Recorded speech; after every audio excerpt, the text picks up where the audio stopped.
Hey, it's John F. Gately. You can call me Jack. So the other day I was on Zero Hedge and I saw this article that said, get ready to spend 2 years in prison. And I was like, okay, I'll bite, right? That sounds like a good headline. I'll look into that. And it ended up that it was this requirement, this new government requirement, federal government requirement that would require small business, especially targeted at small business, to report their corporation information to the federal government. And the headline here at Zero Hedge was true. You could spend 2 years in prison if you don't comply with this law. I know. I was like, I got to fact check this. What? Wait, what? Where? Really? You got to be kidding me. So here's an article from Entrepreneur from January 3rd, just a couple of days ago. Free webinar, which obviously is a lead generating situation for entrepreneurs, advertisers, right? January 25, what you need to know about the Corporate Transparency Act and how to avoid stiff penalties. Failing to do so could result in fines and even jail time. And I was like, no way. But then I looked into it. And here's an article from the blog over at Nixon Peabody, which is a law firm. You see, all of this is not only serving the government and their big brother tendencies, right? Where's the sign? There it is. Their big brother tendencies, but also it also serves a whole cottage industry of accountants and lawyers. So accountants for compliance, and then lawyers if you don't comply and you get in trouble. So here's a blog post over at Nixon Peabody, a law firm, that says willful failure to comply could result in civil and criminal penalties, including penalties up to $500 a day for as long as the violation continues, or up to 2 years in jail, plus a fine of up to and or $10,000. So I was like, oh my God, this is a real thing. This is like real. Like, okay, I've confirmed it. It's a real thing. And it's just a perfect example of, again, the government getting bigger and bigger and bigger. The idea behind this is effectively to take all of the information that is filed at the state level when you create a corporation. Like here in Massachusetts, where I live behind enemy lines, you create a corporation at what we call the Secretary of State's office. Maybe it's different at your state, but that's how it's done here. And so basically the federal government wants to collect all of this information that is currently collected at the state level at the federal level, because their concept behind this is that some people, a minority of people, use corporations to, how do we want to say this, create crime, commit crime. So the reporting here goes to the Financial Crimes Enforcement Network, or FinCEN, as it's called. FinCEN, Financial Crimes Enforcement Network. You have to report now. Now, then I said to myself, well, this can't apply to my little liability company here in Massachusetts. I run a small real estate agency, Jack Gately Real Estate, here in Massachusetts. I don't actually have any employees. They're all part-time agents. They're all independent contractors. This can't apply to me.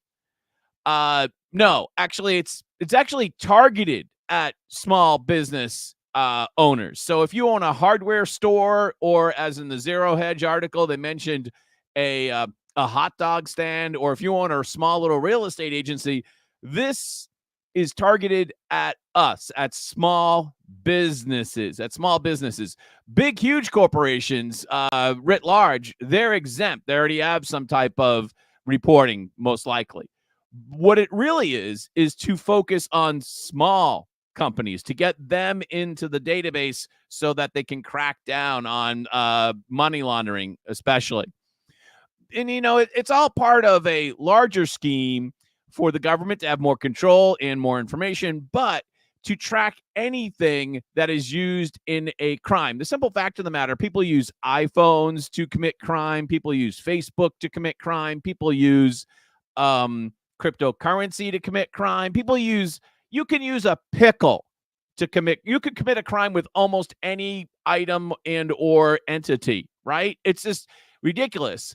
And this is just, again, more and more government. And there is a kind of a dark side to this, of that on the compliance side. Again, the accountants or the law firms, they're all making money. The more government regulations there are, those are all business opportunities for some professionals out there.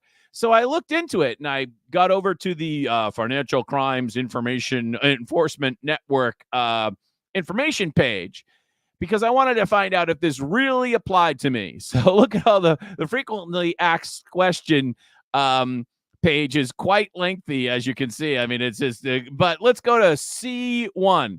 What companies will be required to report the beneficial ownership information to FinCEN? So I pulled up this little chart here. Let's see if we can center it on the, yeah, that's better. There we go. And let's go with the little flow chart. Under what law was the company created or formed? Let's just use my company, for example. Under U.S. laws. Okay, under U.S. laws. And is the company a corporation or is it a limited liability company is the first question. So there is a difference between a corporation and an LLC. That's by the way, I am not your financial advisor, because I'm not a financial advisor. I'm not a lawyer. You go check an accountant or a financial advisor or a lawyer. I'm just reading the government website. I'm none of those. My case here, is the company a limited liability company? Yes. So then I go to the orange box that says may be a domestic reporting company. In other words, I have to file. I own this tiny little company. I own it exclusively myself. And I have to file this report to the government. And if I don't, I could potentially go to jail for 2 years if I don't file this report to the government. And basically, if you look at the reporting requirements, basically, I'm going to take the information that I had filed at my Massachusetts Secretary of State's information when I created my LLC, and I'm basically going to send the same information to the federal government. But if I don't do it, then I could be in deep doo-doo, basically. Yeah, it's just an amazing situation. What every small business needs to know about the Corporate Transparency Act, according to the U.S. Chamber. Corporate Transparency Act, which goes into effect in January of 2024, may require your small business to report information about the ownership to the government. You could see the same parallel over with cryptocurrency. So Elizabeth Warren is constantly railing against cryptocurrency. She says cryptocurrency is used to do this and used to do that. And she's probably right. It's used for bad things. But that does not justify a continued expansion of government to this extent. We already have these databases. They already exist on the state level. Why do we basically need a duplicative nationwide version of the same database? That just doesn't make sense, especially one that is particularly targeted at small companies. If you scroll down to the second frequently asked question here under section C, there are 23 types of entities which are exempt. And as you can see, most of them are large financial institutions, which probably already have some type of reporting requirement. I was blown away when I fact-checked this to find out that my little company here in Massachusetts actually has to file this report with the Financial Crimes Enforcement Network. And to do so, you have to go over to their website. To be fair, the reporting is fairly easy.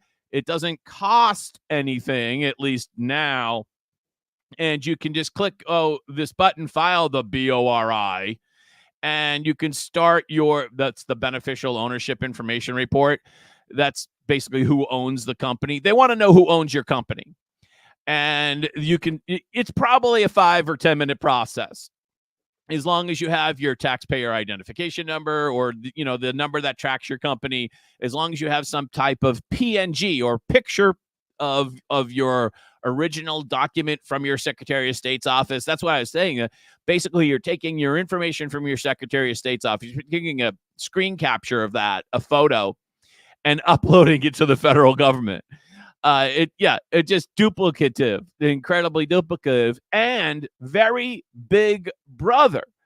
And the potential that you could get fined $500 a day or go to jail for up to 2 years for failing to file something that you already filed with the local state government is just Big Brother gone crazy. But here we are.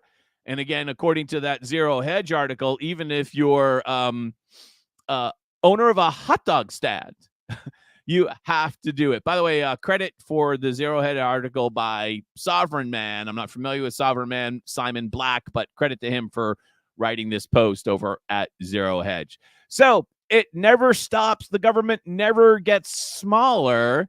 It only gets more onerous. And for the meantime, I'm John F. Gately. You can call me Jack, broadcasting to you from America's hometown in Plymouth, Massachusetts. Have a great day. Bye-bye.